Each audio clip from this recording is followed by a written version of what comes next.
If you're doing the same thing, why do you expect different results? If your life is in a pit and you're trying to figure out, why am I in this situation? You're steady crying out and asking yourself, why? Why this happening to me? Why this? Why that?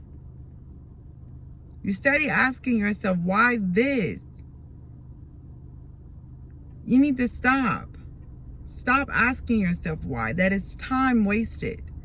You need to ask yourself, what can I do to get out of this? What do I need to do to get out of this? We have caused, we have inflicted self-made problems on ourselves. And we blame it on other people. We blame it on our circumstances. But we need to understand that we are the common denominator to all of this. You're the common denominator. You need to understand that you can fix your own life. You don't need no one. You don't need anything to fix your life. You need to be disciplined and you need to be accountable for your actions. You keep feeding yourself this fake self-image. Stop. Cease it. It's incomplete. It's incompetent. It's not getting you nowhere. You keep hitting the same wall again and again and again.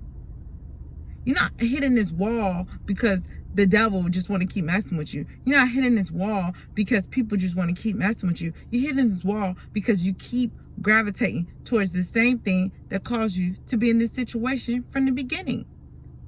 Once we understand that we cause these inflicted problems on ourselves, we will start making better decisions. We will start gravitating to the things that we want to do, that we want to be like. We will start being disciplined in our actions. We will start being disciplined in the way we talk, the way we speak, the way we think. We will start being disciplined. When we detour from that lifestyle that we want to live, we will hold ourselves accountable.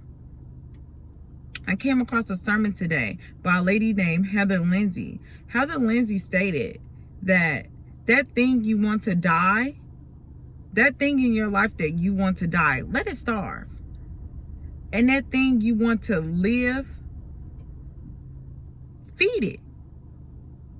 If you keep feeding things that are negative, you're going to keep getting negative results. It's negative.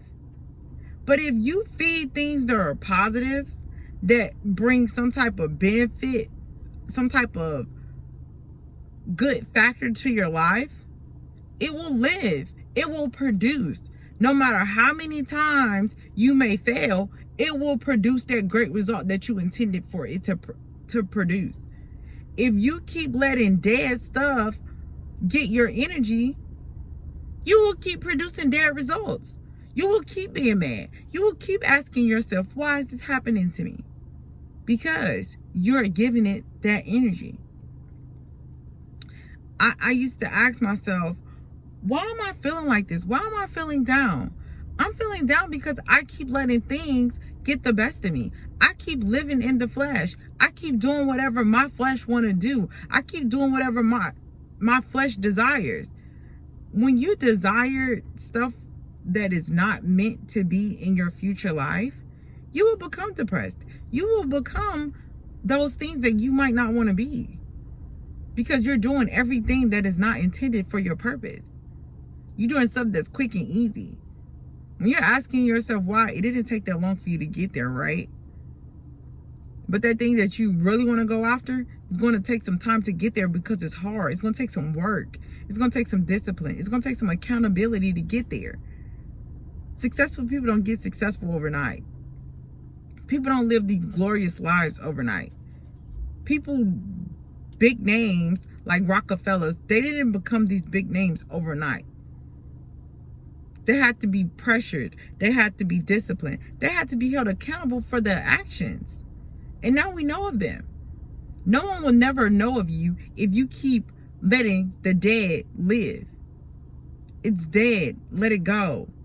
If it's not bringing no justice to your life, let it go. Stop living and gravitating towards things that don't serve you no pleasure. Let it go. Stop being inflicted with things that you cannot change. You cannot control your past. You cannot change anything. Only thing you can change is you. And what you can change is how you act, how you react to things, and the things that you will not do anymore, and the things you want to do. Let's change those things. Let's be more disciplined, and let's understand that we have the ability and the willpower to do those things. Remember, repetition is key. And if we want the life that we dream, do those two things and make them a conscious, make them daily reminders that I have to be disciplined today. If I'm not disciplined, I'm going to hold myself accountable. I got to figure out what it is that I have to cut off, what it is that I need to hold myself accountable of. How am I going to discipline myself when I do this? Because I can't keep making the same mistakes. You keep getting chance after chance after chance. No. You're an adult now. No one is there to hold your hand, spank you, and give you a whooping. You have to whoop yourself. How you whoop yourself is holding yourself accountable and understanding that you will succeed. You will get over this. You will stop doing this. Like I said, like Heather Lindsay said, stop feeding deadly things. Feed those things that you want to live, because those things that you don't want to live no more, if they're not getting your energy, it won't ever cease to even come up again. So let those daily desires go. Let it go. Leave it alone. Don't give it no energy, no thought. And watch how your life unfold. Watch how your life just brings so much joy to you. And eventually you will understand that repetition is key in anything you want in life. If you keep repeatedly doing it, it will have to pay off. The work will pay off. So, do those things. And I hope and I know for sure